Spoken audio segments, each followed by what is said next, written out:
Friends, அனைவருக்கும் மதிய வணக்கம். எல்லாரும் எப்படி இருக்கீங்க? நல்லா இருக்கீங்களா? நானும் நல்லா இருக்கேன் மக்களே.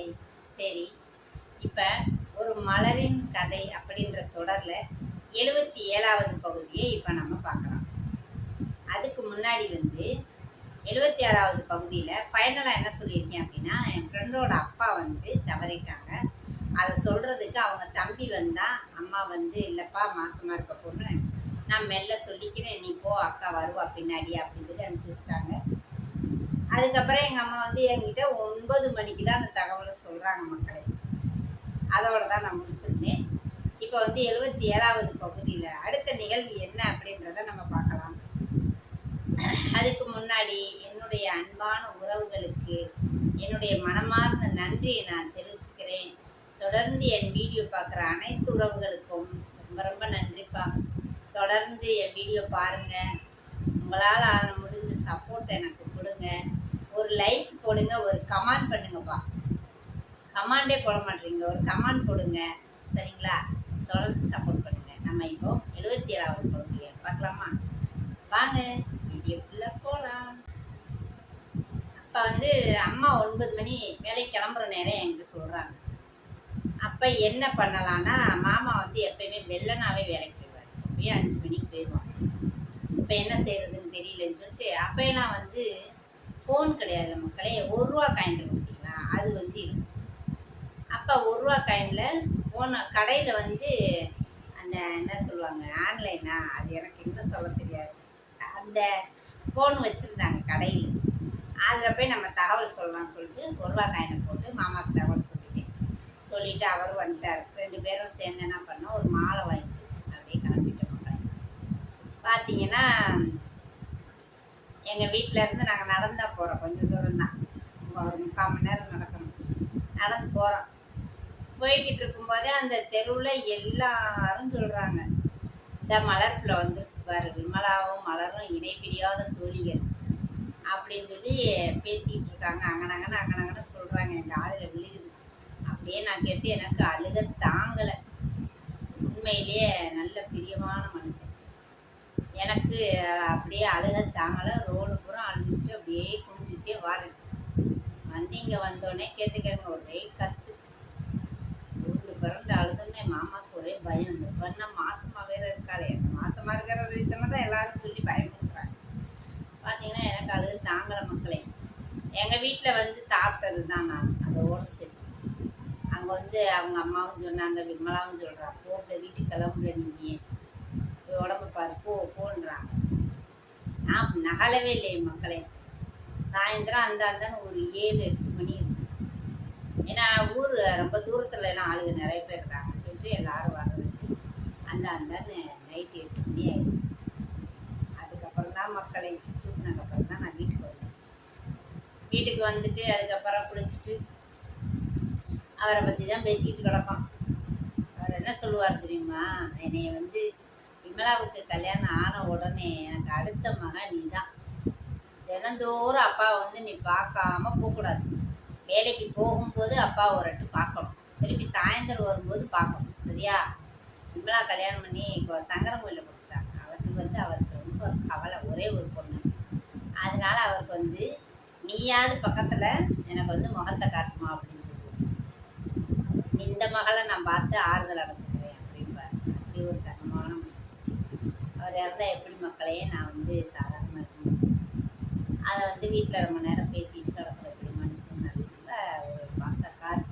வீட்டுக்குள்ளே நுழைஞ்ச உடனே சாப்பிட்டியாமான்னு சாப்பிட சொல்லிடுவார்.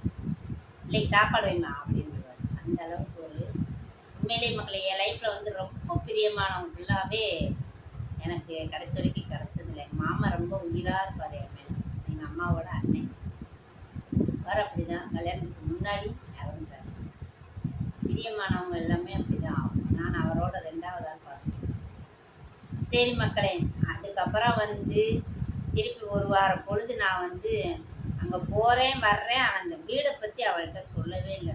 வேலைக்கு போவேன், வேலைக்கு போயிட்டு ஒரு அவள் வீட்டுக்கு போய் என்ன ஏதுன்னு பார்த்துட்டு தான் நான் வீட்டுக்கே வருவேன். ஒரு 7-7:30 மணி போல் தான் வீட்டுக்கு வருவேன். 6 மணிக்கு கம்பெனியில் விட்டுருவாள்.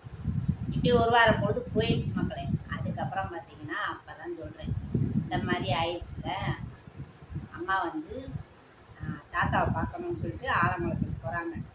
எனக்கு இங்கனக்குள்ளே பக்கத்தில் ஏதாவது வீடு பாரு அப்படின்னு. அப்போ அம்மா சொல்கிறாங்க, இங்கனக்குள்ளே எங்கன்னு ஏதுன்னு தெரியலையம்மா, வேணா இரு, நாளைக்கு நான் விசாரிச்சு வைக்கிறேன், அதுக்கப்புறம் என்ன ஏதுன்னு பார்த்துக்கலாம் அப்படின்ட்டாங்க. சரின்னு சொல்லிட்டு நானும் விசாரிக்கட்டும்னு சொல்லிட்டு விட்டேன் மக்களே. அதுக்கப்புறம் ஒரு 2 நாள் கழித்து சொல்கிறாங்க, அவனுக்குள்ளே வந்து அப்போ தான் புதுசாக கட்டி வைக்கிறாங்க வீடு. எத்தனை வீடுன்னு பார்த்தீங்கன்னா மொத்தம் அந்த காம்பவுண்டில் 11 வீடு மக்களே. 11 வீட்லேயே சிமெண்ட் சீட்டு தான். சும்மா ஒத்த ரூமு வரிசை ஒவ்வொரு ரூமாக 10க்கு 10 பாருங்க, அப்படியே நெட்டாக போட்டாங்க. போட்டு இங்கிட்ட 5 இங்கிட்ட 5 போட்டு மேலே ஓலை போட்டுக்கிட்டாங்க, இது சிமெண்ட் சீட்டை போட்டு விட்டாங்க. அப்போ அம்மா சொன்னாங்க, வா அந்த வீடு வந்து சிமெண்ட் சீட் அப்போ போடலை, செவுறு மட்டும் எழுப்பியிருக்காங்க. சரின்னு சொல்லிட்டு பார்க்குறதுக்காக போகிறேன், நானும் அம்மாவும் போகிறேன். பார்த்த உடனே பார்க்குறேன், எவ்வளோ வாடகை அப்படின்னு கேட்டால் 500 வாடகை, 2 மாதம் அட்வான்ஸ் அப்படின்ட்டாங்க. சரி வேறு வழி இல்லை, சரி ஓகேன்னு சொல்லிட்டு பார்த்துட்டு, ஏன்னா கம்பெனிக்கு பக்கம் கடை எல்லாம் அங்கனக்குள்ளேயே இருக்குது. அதான் மருதுபாண்டிய நகர் 1வது தெரு, அந்த தெருவில் தான் வீடு பார்த்துருக்கேன். அப்புறம் பார்த்துட்டு வந்து எங்கள் வீட்டுக்கார்ட்ட சொல்லி, அவர் சரிம்மா வேறு எங்கிட்டாவது 1000 ரூபாயை ரெடி பண்ணுவோம், அட்வான்ஸ் கொடுத்தாலுமே அப்படின்னு சொல்லி. ஆனால் சம்பளம் எவ்வளோன்னு பார்த்தீங்கன்னா எங்கள் வீட்டுக்காருக்கு அப்போ தான் 90 ரூபா, 70 ரூபாயிலேருந்து 20 ரூபா சம்பளம் ஊடி இருக்கு. பார்த்தீங்கன்னா அதை வச்சு என்ன பண்ண முடியும்? தவணை கட்டி ஆகணும், சாப்பாட்டுக்கு பார்க்கணும், இல்லை அட்வான்ஸுக்கு என்ன பண்ணுறது? போடு கடனை தவணை தான். அவங்க கடை பக்கமே ஒருத்தவங்கள்ட்ட தவணையை வாங்கி அதுக்கப்புறம் அந்த வீடை பிடிச்ச மக்களை வீடுக்கு 1000 ரூபா அட்வான்ஸ் கொடுத்தாச்சு. கொடுத்துட்டு தை மாதம் வந்துக்கிறோம் அப்படின்னு சொல்லிட்டு வந்தாச்சு. அப்போ வந்து பாதி வேலை தான் நடந்துக்கிட்டு இருக்குது. சிமெண்ட் அந்த கூரை கூட போடலை, அப்படியே நாங்கள் காசை கொடுத்துட்டோம். கொடுத்துட்டா 2வது வீடு, அந்த காம்பவுண்டுக்குள்ளே 2வது வீடு பார்த்துக்கோங்க. அதுக்குள்ளே எல்லா வீடும் புக் ஆயிடுச்சு. அந்த ஒரு வீடு தான் புக் ஆகாமல் இருந்துச்சு மக்களை. அவ்வளோ ஒரு டிமாண்டு வீட்டுக்கு. ஏன்னா வாடகை கம்மின்றாங்க, டக்குன்னு ஆள் வந்துட்டாங்க போல.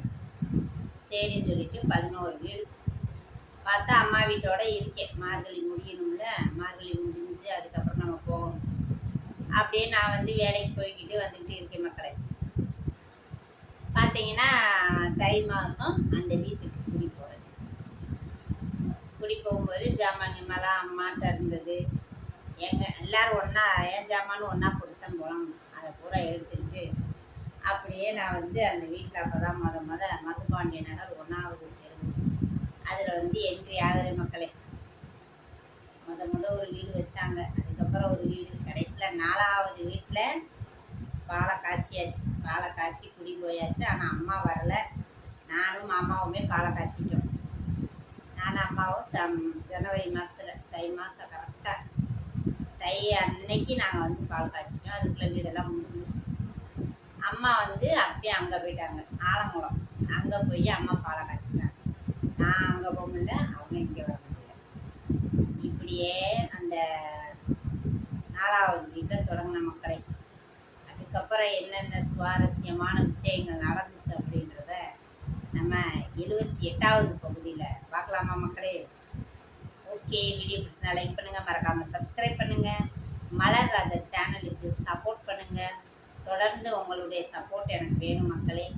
அன்பான வேண்டுகோள், தொடர்ந்து பாருங்கள். ஏதாவது நிறை குறைகள் இருந்தால் கமெண்டில் சொல்லுங்கள். கண்டிப்பாக கமெண்ட் பண்ணுங்கள், லைக் பண்ணுங்கள். நம்ம சேனலை சப்ஸ்கிரைப் பண்ணாதவங்க சப்ஸ்கிரைப் பண்ணிவிட்டு பெல் பட்டனை டச் பண்ணிவிட்டு நீங்கள் வீடியோ பாருங்கள் மக்களே. சப்ஸ்கிரைப் பண்ணிவிட்டு நம்ம சேனலை பாருங்கள். ஓகேங்களா? பாய், நன்றி.